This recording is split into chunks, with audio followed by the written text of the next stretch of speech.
Selamat pagi anak-anak, berjumpa lagi dengan Bu Yuli dalam pelajaran PPKN. Hari ini Bu Yuli akan membahas materi tentang pelanggaran hak dan pengingkaran kewajiban menurut nilai-nilai Pancasila. Memang beberapa pertemuan yang lalu Bu Yuli sudah memberikan catatan melalui PowerPoint dan juga sudah memberikan latihan-latihan soal. Tetapi untuk mendalami materi bab 1 ini, Bu Yuli akan menjelaskan lagi dari awal sampai bab 1 ini selesai. Nah, sebelumnya siapkan alat tulis kalian, dan apabila nanti ada materi yang perlu dicatat, silahkan kalian catat, dan sebelumnya jangan lupa absen terlebih dahulu. Baiklah, kita mulai saja. Dalam bab pertama ini nanti yang kita bahas adalah tentang hak dan kewajiban warga negara Indonesia, hak dan kewajiban warga negara dalam nilai-nilai Pancasila, kasus-kasus pelanggaran hak dan pengingkaran kewajiban, serta penanganan kasus pelanggaran hak dan pengingkaran kewajiban. Tujuan pembelajaran bisa kalian lihat pada layar. Jadi nanti diharapkan siswa itu setelah mempelajari bab 1 ini, siswa diharapkan bisa memenuhi tujuan pembelajaran ini. Hak dan kewajiban warga negara Indonesia. Pada pertemuan yang lalu sudah kalian catat tentang pengertian hak. Hak adalah sesuatu yang seharusnya kita terima, dan kewajiban adalah sesuatu yang harus kita laksanakan. Nah, hak dan kewajiban warga negara Indonesia.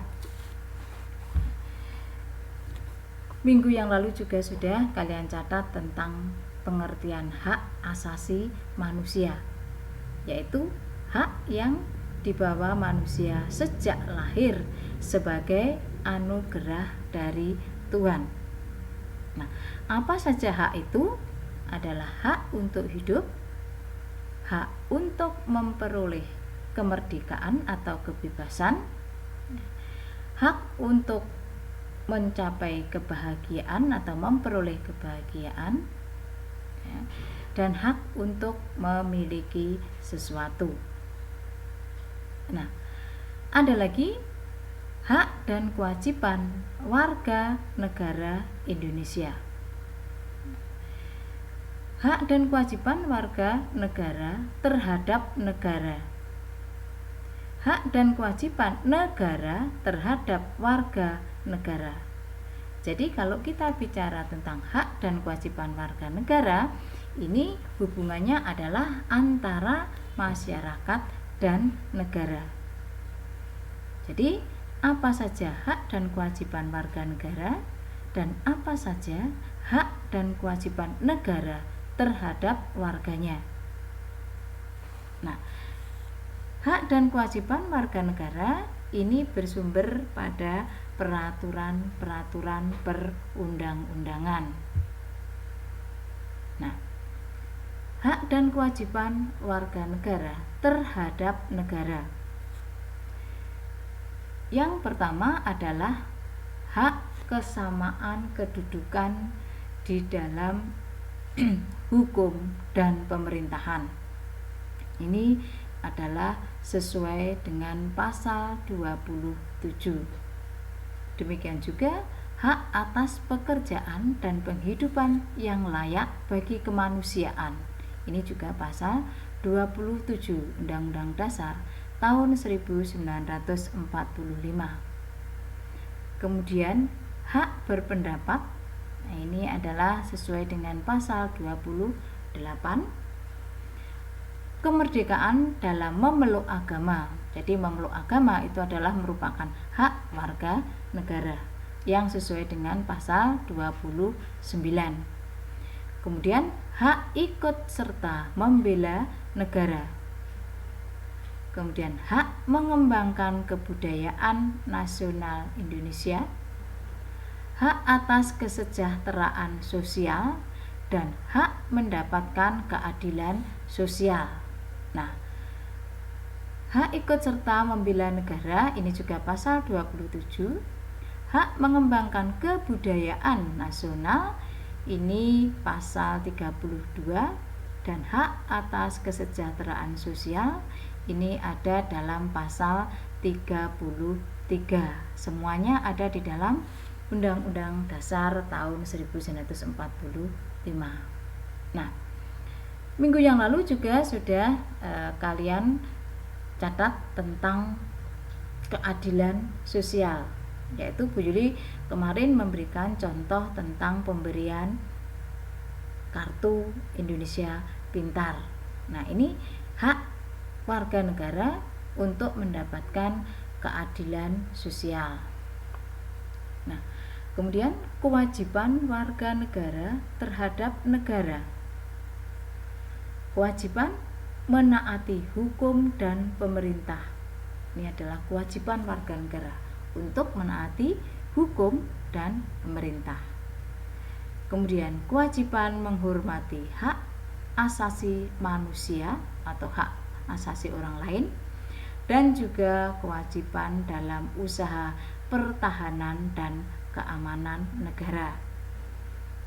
Pertahanan dan keamanan negara ini sesuai dengan pasal 30 Undang-Undang Dasar tahun 1945.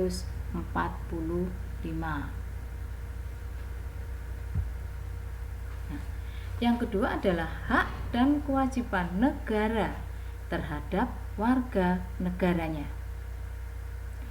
Kalau tadi adalah kewajiban warga, hak dan kewajiban warga negara, sekarang adalah hak dan kewajiban negara terhadap warga negara.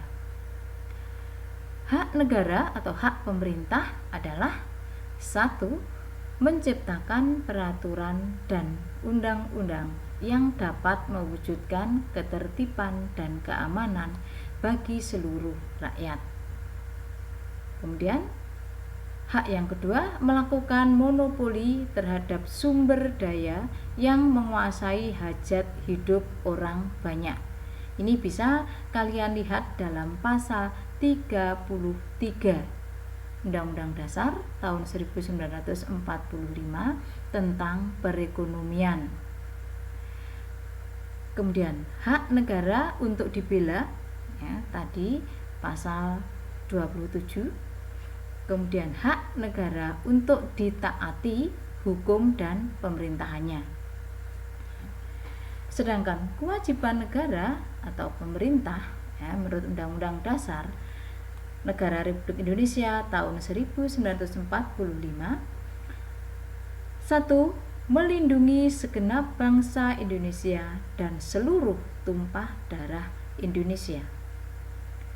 Memajukan kesejahteraan umum, mencerdaskan kehidupan bangsa, ikut melaksanakan ketertiban dunia berdasarkan kemerdekaan, perdamaian abadi, dan keadilan sosial. Mungkin kalian tidak asing dengan kalimat-kalimat ini, karena ini adalah merupakan tujuan negara yang terdapat di dalam pembukaan Undang-Undang Dasar tahun 1945 alinea keempat.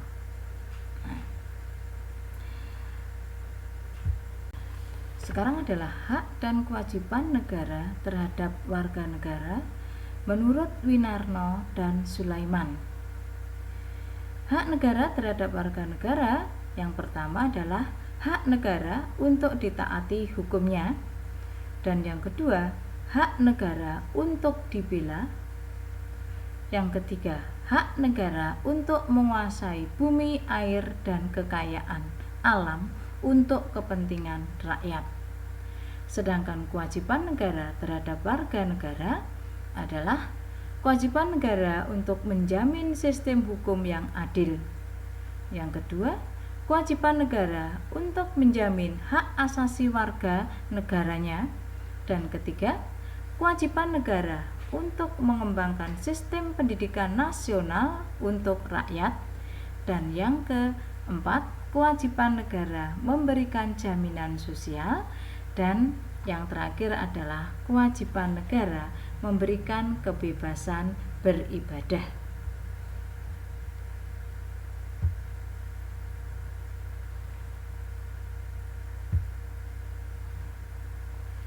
Hak dan kewajiban warga negara dalam nilai-nilai Pancasila. Hak dan kewajiban warga negara dalam nilai dasar Pancasila. Dikatakan nilai dasar pasti mencakup dari sila pertama sampai sila kelima. Ini namanya nilai dasar. Kemudian hak dan kewajiban warga negara dalam nilai instrumental Pancasila. Nilai instrumental itu adalah nilai yang sesuai dengan peraturan perundang-undangan, yang mencakup tentang kewarganegaraan, kesamaan kedudukan dalam hukum dan pemerintahan. Kalau di dalam Undang-Undang Dasar sesuai dengan pasal 27, demikian juga tentang pekerjaan dan penghidupan yang layak bagi kemanusiaan, bela negara, kemerdekaan berserikat dan berkumpul, ini pasal 28. Kemudian kemerdekaan memeluk agama, pasal 29. Pertahanan dan keamanan negara, ini pasal 30. Kemudian pendidikan, ini pasal 31. Kebudayaan, pasal 32. Perekonomian nasional dan kesejahteraan sosial, ini adalah pasal 33. Jadi nilai instrumental itu pasti berhubungan dengan peraturan perundang-undangan. Kalau nilai dasar ini berhubungan dengan sila-sila Pancasila. Hak dan kewajiban warga negara dalam nilai praksis Pancasila.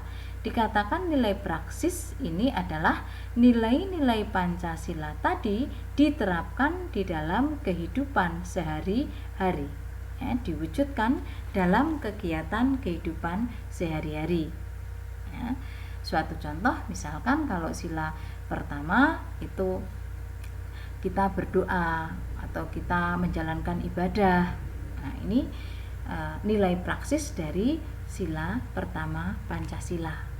Kemudian kalau sila keempat, misalkan pada saat kita bermusyawarah untuk mengambil permufakatan.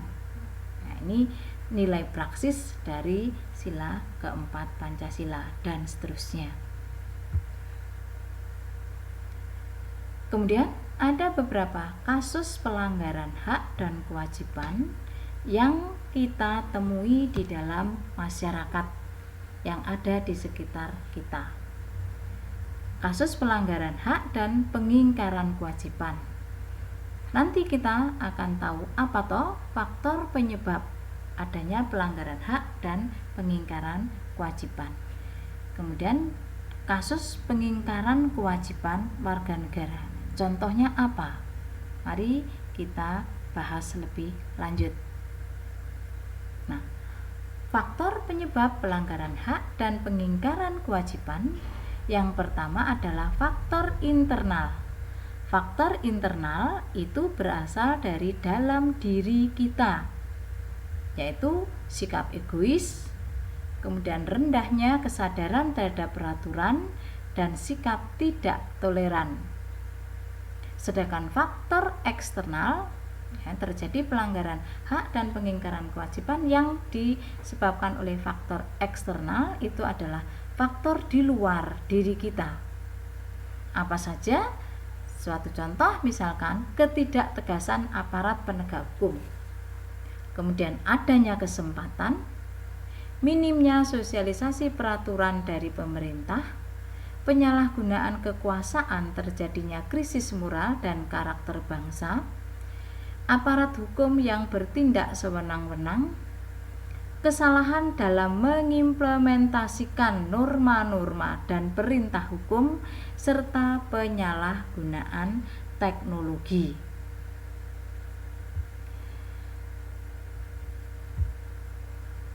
Kemudian kasus pelanggaran hak warga negara bisa kita lihat di layar. Yang pertama adalah pendidikan tidak merata. Karena sebagai warga negara kita punya hak untuk memperoleh pendidikan. Kemudian munculnya ketidakadilan hukum. Banyak sekali kasus-kasus di peradilan yang sekiranya memang melanggar hak seseorang untuk memperoleh keadilan. Ini disebabkan karena ketidakadilan di dalam hukum. Jadi mungkin adanya kasus suap terhadap hakim, terhadap polisi, dan seterusnya. Ini memunculkan ketidakadilan hukum. Kemudian menciptakan kegaduhan di perpustakaan. Setiap pembaca di perpustakaan itu punya hak untuk tenang. Jadi jangan sampai ada yang membuat gaduh. Ini melanggar hak. Kemudian tidak mendapatkan kesempatan memilih, ya misalkan dalam pemilihan umum sudah memenuhi syarat untuk memilih, tetapi dia tidak mendapatkan kesempatan untuk memilih. Banyaknya anak di bawah umur yang harus mencari penghasilan, seperti yang kalian beri tugas Bu Yuli pada minggu yang lalu, yaitu tentang seorang anak yang harus mengamen, ya. Padahal dia seharusnya masih usia sekolah, tetapi dia harus mencari penghasilan. Kemudian tingginya angka pengangguran, dan yang ketujuh adalah pelanggaran hak cipta. Sedangkan kasus pengingkaran kewajiban warga negara, yang pertama adalah mengingkari kewajiban dalam hal melanggar aturan berlalu lintas. Yang kedua, menghindari tugas menjaga keamanan lingkungan. Misalkan waktunya ronda siskampling misalkan, ya dia menghindari tugas dengan berbagai macam alasan. Kemudian tidak membayar pajak, dan juga unjuk rasa yang berakhir dengan ricuh. Nah, anak-anak, sebenarnya unjuk rasa atau demonstrasi itu boleh, karena dijamin di dalam pasal 28, yaitu kebebasan untuk mengeluarkan pendapat. Yang tidak boleh itu adalah kalau sampai demonstrasi itu menimbulkan kericuhan, menimbulkan kekacauan, merusak sarana prasarana umum. Ini yang sebenarnya yang tidak diperbolehkan. Tetapi pada dasarnya demo atau demonstrasi atau unjuk rasa itu boleh karena dia ingin mengeluarkan pendapat. Nah, sekarang penanganan kasus pelanggaran hak dan pengingkaran kewajiban warga negara. Nah, usaha-usaha pemerintah dalam menangani kasus pelanggaran hak dan pengingkaran kewajiban, yang pertama adalah menegakkan supremasi hukum. Jadi memang hukum harus ditegakkan sehingga tidak ada main suap. Kemudian yang kedua, meningkatkan kerjasama yang harmonis antar kelompok. Yang ketiga, mempertegas peran lembaga penegak hukum. Yang keempat, meningkatkan kualitas pelayanan publik. Yang kelima, meningkatkan pengawasan dari masyarakat dan lembaga-lembaga politik. Yang keenam, meningkatkan prinsip kesadaran berbangsa dan bernegara. Yang ketujuh adalah meningkatkan profesionalisme lembaga keamanan dan pertahanan negara. Nah, di samping itu, pemerintah juga berusaha membangun partisipasi masyarakat dalam mencegah terjadinya pelanggaran hak dan pengingkaran kewajiban warga negara. Ini dimulai dari lingkungan keluarga, sekolah, masyarakat, bangsa, dan negara. Jadi kita harus berpartisipasi dalam mencegah terjadinya pelanggaran hak dan pengingkaran kewajiban di lingkungan sekolah, keluarga, masyarakat, bangsa, dan negara. Nah, jadi misalkan di sekolah ya kita biasakan hidup rukun dengan walaupun kita berbeda suku mungkin dengan teman kita, berbeda warna kulit dengan teman kita, ya, sehingga tidak terjadi kasus-kasus pelanggaran hak dan pengingkaran kewajiban. Nah, anak-anak, demikian tadi penjelasan tentang bab 1 ya. Dan saya ucapkan terima kasih, selamat belajar. Sampai jumpa di pertemuan berikutnya, yaitu di bab 2. Selamat belajar, Tuhan memberkati.